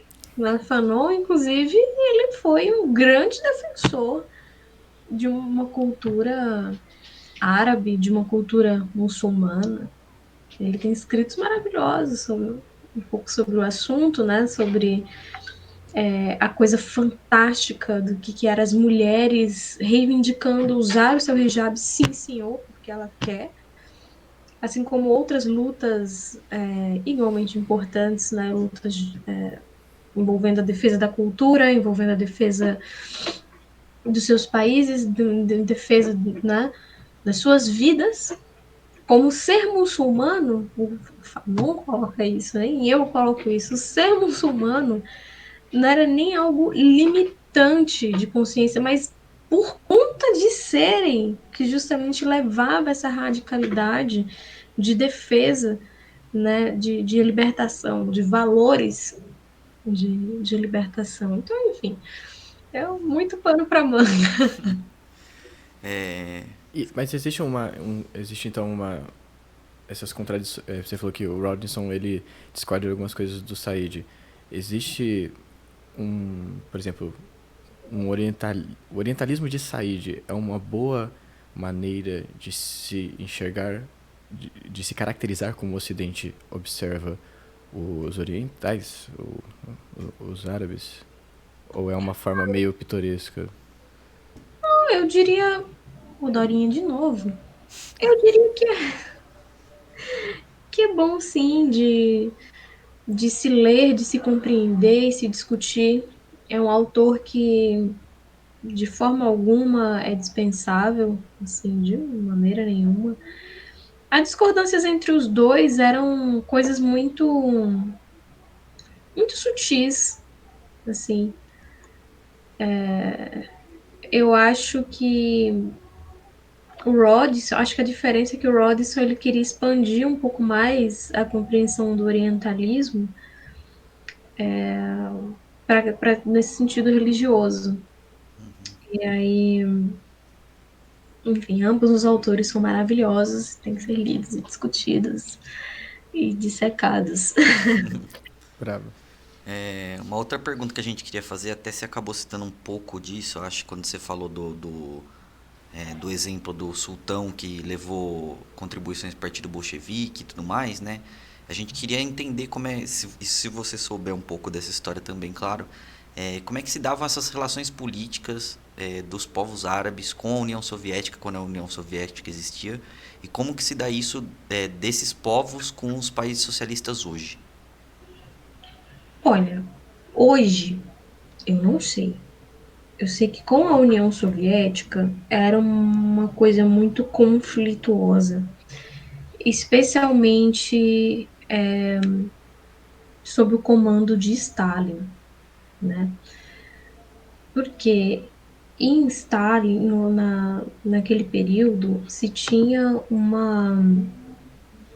uma compreensão de que, olha, todo mundo aqui tem que ser ateu, a gente não tem que permitir nada disso daí, tem que tirar essas alienação e tirar essas mulheres de hijab aí.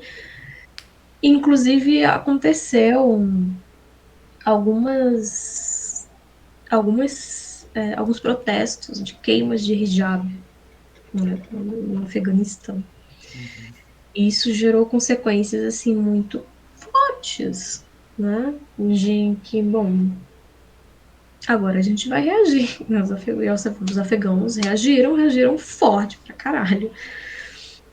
E conseguiram, né, manter de que, olha, não, as nossas mulheres, elas escolheram o hijab, elas vão ficar com o hijab delas e vão professar a religião, sim. Mas eram conflitos, assim, bem complicados. Eu disse que Lenin apoiou, né, Porta-voz, né? esse sultão, acho que era o sultão. Nossa, como era o mesmo nome do sultão? Ah, o sultão Galiev. Era o sultão Galiev, que ele era um porta-voz. E, mas sobre o governo de Stalin, ele foi preso e foi morto. E, assim, ele foi um homem que primeiro reconheceu a importância da questão nacional nos países coloniais dentro do partido, enfim. Uhum. E a relevância que se tinha sobre islamismo e libertação, ele foi uma voz muito expressiva nesse sentido, né? Como disse, ele foi morto, né? Então a relação não era muito amistosa. Foi um Pelo... pouco mais sob o leninismo, né? Uhum. Gente, agora a Alice aqui. Ela tá adorando. A gente também tá adorando ver ela aí. Sim. Tá Queria... muito fofo. Minha gata podia estar dormindo aqui na mesa, mas não. Ah, não. As chats não dá. Ela me bate, mano. A É, gata ela do não Cauê não gosta de gosta de sair. mim, velho. Por quê? Ah, Nossa. não sei. Teve uma semana que o Cauê foi viajar que eu vim cuidar dela aqui no apartamento dele. E aí toda vez que eu entrava na cozinha, ela vinha, tipo assim, só faltou ela me bater na cara. Porque ela agarrava na minha cintura, me dava patada, me mordia. Ela Tipo, tava por nada. expressando a revolta dela. É a, Exato. Exatamente. Quem é é a- você que você fez com meu pai? tipo, por que meu pai não tá aqui? Por que você tá aqui? Se quiser ir caminhando pro bate-bola jogo rápido, É. dá pra fazer o. Eu ia sugerir uma última pergunta e a gente Mas. depois fazer com o bate-bola jogo rápido pra encerrar, pode ser? Sem Pode problema? ser. Tá, então a última pergunta acho que é mais tem a ver com a Palestina, né? Que acho que é também, como a gente comentou, é a questão que fica mais em voga pra gente que chega mais das informações assim e a gente tem um determinado conhecimento assim mais prévio, vamos dizer, né? Então assim, pra você que compõe o Braspal, como que você lida e dialoga com essa questão da luta pela libertação da Palestina, pensando nessa questão da guerra bélica mesmo, né? Porque pra gente aqui do Cordilheira, a gente, por exemplo, nós somos solidários, a gente defende da forma que podemos o território palestino, por toda a questão ali anti-imperialista, anticolonialista, como você também colocou. Entretanto, quem trava a guerra no seio da Palestina são outras organizações, né? Por exemplo, o Hamas. E numa eventual tomada de poder também, por exemplo, do Hamas, o território palestino não vai ser governado por um governo socialista, tá? Então, como que fica essa defesa por parte de nós, comunistas, socialistas, da esquerda radical, dos interesses do povo palestino, né? Ai, eu falei um pouquinho do Hamas Uhum, anteriormente, né? Você falou de um sentido bélico, assim. Então eu vou ser muito direta, né, nesse sentido, como eu costumo ser. Eu defendo a, as guerrilhas, né? Eu defendo as forças paramilitares de resistência. Apoio, no sentido mais concreto do termo, eu literalmente apoio. Então, assim, por que que eu digo com tanta ênfase que sim, eu apoio a resistência armada? Porque nessas circunstâncias do conflito, qualquer colonização com dois estados, como querem muito colocar, é uma farsa. É uma farsa. É uma farsa porque não existem dois verdadeiros estados soberanos. Eu li Maquiavel. Então, quanto mais dois estados iguais, fala sério. Mas existe ali um poderoso Estado de Israel, né, que domina um conjunto desarticulado de enclaves palestinos semelhantes a reservas indígenas, né, policiados por elites corruptas que atuam como agentes de Israel. E essa era a verdadeira perspectiva, mesmo sobre os acordos de Oslo, né, de 93. E desde então a situação só piorou e piorou, né? Como uma doença, um câncer que vai piorando, né? O enfraquecimento ali das autoridades palestinas. E assim, diante disso, dessa inviabilidade muito evidente, né? De uma configuração igualitária entre os dois países, dos dois estados, muitas pessoas, né, até muito bem intencionadas, viu? Muito bem intencionadas, vem utilizando, querendo utilizar a fórmula de apenas um estado, né? Os dois ali num território só. Em termos abstratos, pode ser algo atraente. Pode ser algo, tipo, pelo menos pessoas iam parar de morrer. Mas o problema é que é uma configuração que é verdadeiramente igual de um Estado, não é mais viável a curto e médio prazo, nem a longo prazo, né? Que tem um desequilíbrio de poder ali muito grande, né? Um único Estado que abranja toda a Palestina não vai ser melhor do que uma extensão da ocupação e opressão militar israelense do que vem acontecendo, né? Então, assim, como eu disse até anteriormente, eu espero, independentemente da minha opinião sobre Hamas, sobre qualquer outro grupo de resistência armada, é que, assim, os palestinos se libertem e possam dar sua contribuição para a construção de uma nova história, né? De uma emancipação coletiva. Isso não vai vir pelas mãos do Hamas, nem de nenhum outro grupo. Isso vai vir, de fato, de uma ressurreição popular de maneira mais ampla no sentido do termo. Então, acho que é isso. Não, Nossa. perfeitíssimo. Porque essa é uma pergunta que pelo menos eu já me perguntei muitas vezes e aí fica naquela, tipo assim, não, beleza, é foda, tem que fazer, mas daí nas suas palavras eu preciso anotar depois pra poder responder exatamente igual. Eu boto fé pra caralho. Não, eu tô Que bacana! tô tendo uma aula aqui pra mim. Eu vou ter que rever a live depois pra fazer como usar como estudo depois. Cuidado aí, vocês vão inflar meu ego, hein?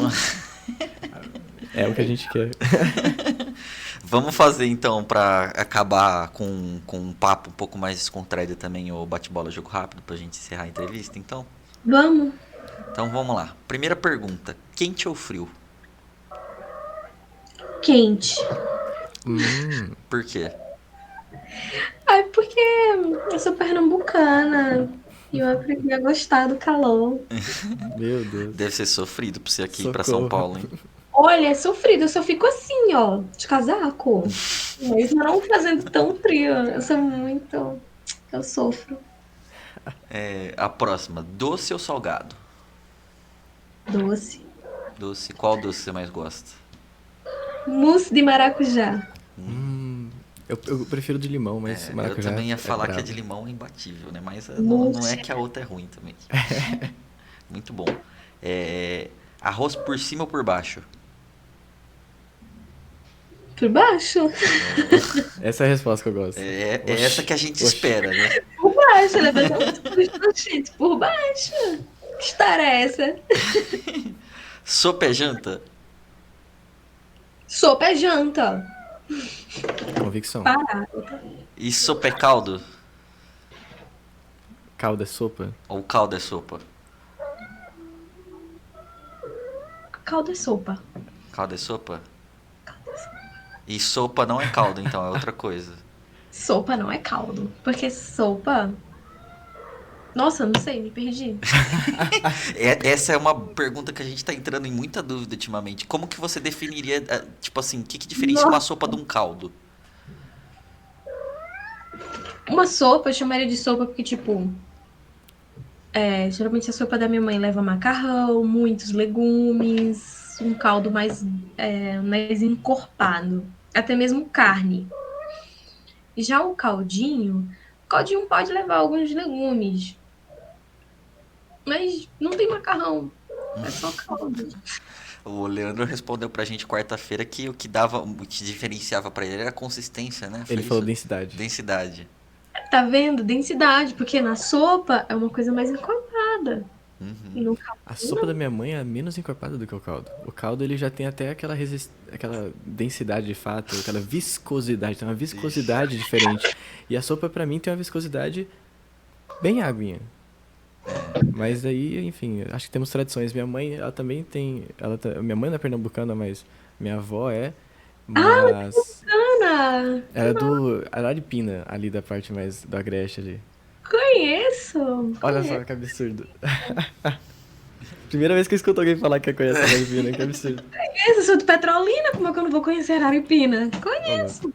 A gente vai ter que fazer a próxima entrevista lá no Pernambuco, então. Então é isso, a gente já Fechou? pode marcar, já puxa a Só passagem que de tem que avião. levar ela pra lá também, Não, né? beleza, a gente vai passar, vai ter que ir pra São Paulo pra pegar avião, Cauê, daqui do interior não Boa. tem como.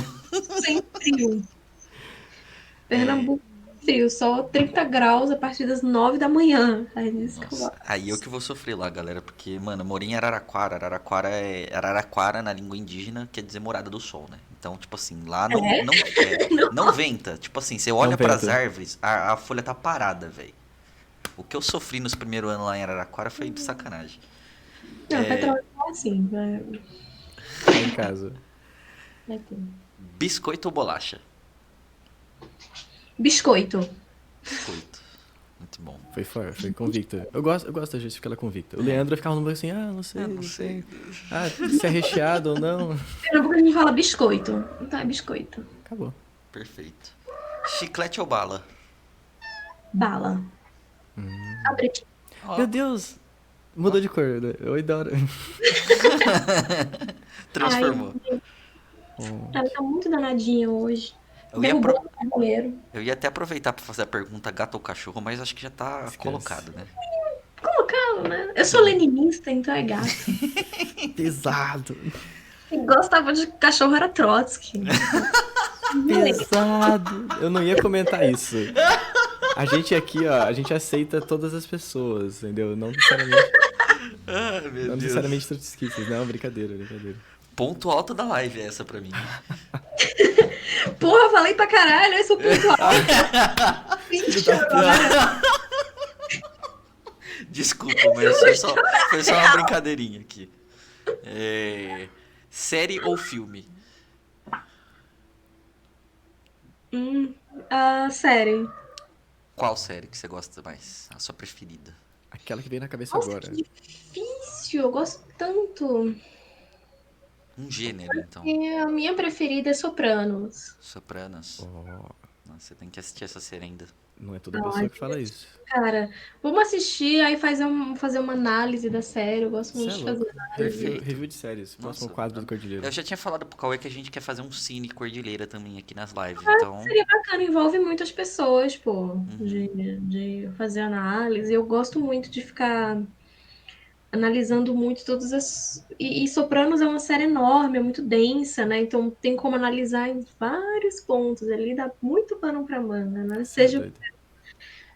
pela questão da saúde mental do personagem principal, seja pela questão da criminalidade, né, nos Estados Unidos, seja várias coisas. Nossa, gente, é maravilhoso. Assistam.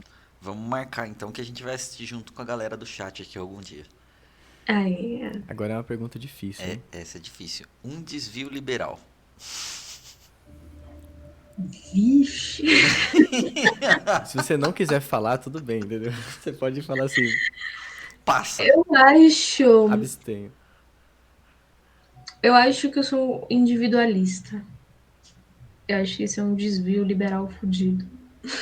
Doido. Uma última então aqui pra gente encerrar. Um pedido pra Marx. Um pedido para Marx? Isso. Ah, esse é polêmico o meu pedido. Eu já vi o meu pedido. O meu pedido. Imagina que o Marx ele já é velhinho barbudo, né? Mas imagina que ele é Papai Noel. Marx, por favor, elege o 9 dedos pra gente. Tira o Bolsonaro. E se, Sensacional. Deixa o 9 dedos lá. e se fosse pra Lenin? Um outro pedido. Não deixa o 9 dedos ficar muito.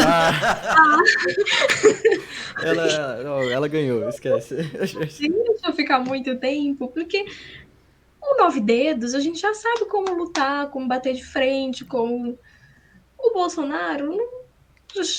600 mil pessoas morreram, né? Gostei desse argumento. 600 mil pessoas morreram. Tá difícil, né? Vamos lá, 9 dedos, vamos lá. É o Hang Loose aqui, né? Aqui o Hang Loose, cara. Quer fazer mais alguma do quadro? Não, rapaz. Diga. Muito, mas muito, muito, muito longe do petismo. Ah, com certeza. A gente também, né? Não tem nem condição. Tipo, Fala sério. Mas nem Marx nem Lenin vai me impedir de apertar o 13. Ô, louco. Sim, nada vai impedir ser contra o Bolsonaro nessa eleição, velho. Principalmente Marx Lenin. absolutamente nada. Enfim, Rapaz, eu tô satisfeitíssimo. Eu tô com dó da nossa querida convidada que tá aí o tempo inteiro com dor de cabeça até agora. aguentando a gente falar baboseira da. Eu falei muita besteira aqui, a gente falou besteira junto. Mas eu vou na farmácia comprar um Doralgina. É isso. Enfim, a gente queria abrir então pra gente encerrar, pra você fazer uma última fala aí, Gersi. Falar sobre o que você quiser, mandar um recado, falar sobre alguma coisa, mandar um beijo pra mãe, pra avó, igual aqui eu falei na quarta-feira, igual a Xuxa. Você pode fazer aí um encerramento da maneira que você preferir. Eu acho que de encerramento eu queria agradecer mesmo o convite. Foi uma tarde muito gostosa, muito divertida, não foi nada enfadonho. Mesmo nos temas mais espinhosos, assim, eu acho que é uma proposta muito bacana. Eu desejo que o projeto de vocês cresça, que crie raízes muito fortes. Vocês estão fazendo um trabalho muito bacana. Eu realmente enxergo esse crescimento no trabalho de vocês. E é isso, estou muito, muito feliz. E a gente pode conversar mais vezes, construir outras atividades. E não se esqueçam, Palestina livre do rio ao mar. Você é louco. Quase Muito chorei bom, aqui. muito bom. Eu também quase chorei. Eu ia falar a mesma coisa aqui, Cauê. Minha mãe não me fala isso. Enfim, dá uma última palavra então pro nosso público aí, Cauê, também, por favor. Galera que tá assistindo a gente aí, agora ao vivo, no chat, brigadão, valeu por estar fechado com nós aqui. Como vocês ouviram a Jersey aí, nós tá fazendo um trabalho aí todo dia, literalmente todo dia, pra poder trazer cultura, pra poder trazer criticidade, pra poder trazer o que a Globo não mostra pra vocês. Jersey, obrigado demais pelo aceite aí, pelo tempo com a gente. Enfim, maravilhosa a entrevista, maravilhosa tudo. E, um dia a gente se encontra. Mandou um Charlie Brown ainda no final, hein? Um dia a gente encontra Charlie Brown. Cervejinha, por favor. Putz. Quando vocês estiverem em São Paulo, me avisem. Eu dou um jeitinho. Que não seja final de mês a gente sempre fica meio duro. Justo. Vou estar aqui esperando vocês. Com certeza. Hoje, inclusive, se a gente tivesse feito presencial, agora a gente ia sair direto pro bar, né? E ó, eu deixo meu desafio pro Derek, hein? A gente vai derrotar ao vivo. No bar, Eu, no bar. eu quero ver essa daí, mano. Eu tô louco pra ver vivo. essa disputa, velho. Muito, muito bom. Quero muito. Vamos jogar. Enfim, Jersey, muito obrigado. De novo, em nome de todo o Cordilheira, né? Aqui você tá vendo só eu e o Cauê, mas tem o Derek, tem a Trice também, que fez as artes aí que a gente divulgou. Tem o Marreco, que hoje não pôde estar Lindo. aqui. Beijo, Tríce. Obrigada. Tem o Marreco que também hoje não pode estar aqui, mas estamos aqui com os equipamentos dele para conseguir fazer a live funcionar da melhor forma para quem tá assistindo a gente também. Para encerrar também, então é isso. Muito, muito, muito obrigado. Acho que tudo que você trouxe hoje pra gente, como eu falei, é uma aula. A gente não tem contato com esse tipo de coisa. Espero que seja uma oportunidade para ter mais discussão, para isso gerar reflexões em pessoas que assistam. Acho que isso é o principal intuito de um projeto como esse aqui dentro do Cordilheira, tá? E é isso, né? Fica o convite para você participar. Desculpa. Fica o convite para você participar com a gente outras vezes, participar de outros tipos de conteúdo, a gente gravar vídeo, gravar live, gravar jogo, o que quer que seja, tá mais que convidada para estar aqui com a gente sempre, tá? Claro. Ai, nossa. Minhas gatas estão destruindo tudo. Vamos deixar ela cuidar das gatas, então. Enfim, muito, muito obrigado. Muito, muito obrigado. Agradecer a todo mundo também que acompanha a gente, que fortalece o nosso trabalho, pra gente é muito importante. Então, pra você que tá assistindo aí a gente na sua casa, seja de dia, de tarde, de noite, de madrugada, o que quer que for, não deixa de seguir as redes sociais nossas que estão aqui na tela. Cordilheira Cultural no Instagram, no Discord, na lista de Telegram, no Facebook, na Twitch aqui também que a gente faz as lives e no Twitter também, arroba é um pouquinho diferente, a Cordilheira Cult, mas estamos lá também, tá? Então não deixem de fortalecer. Para vocês que estão assistindo esse vídeo, se gostaram da entrevista, por favor, deixem um like, deixem um comentário aqui pra gente também, saber o que vocês acharam, dialoguem com a gente aí. Depois a gente também pode falar com a Jersey para passar algumas indicações aí pelas nossas redes de todos esses autores que ela trouxe aqui pra gente. Certeza. E é isso, galera. Sempre de novo agradecer esse apoio. A gente faz isso por vocês que assistem pra gente trazer mais conteúdo e, como o Cauê bem colocou, né, trazer essa criticidade que tanto falta, que a gente precisa urgentemente construir a luta pela transformação da nossa sociedade. Então é isso, galera. Até a próxima. Valeu. Até.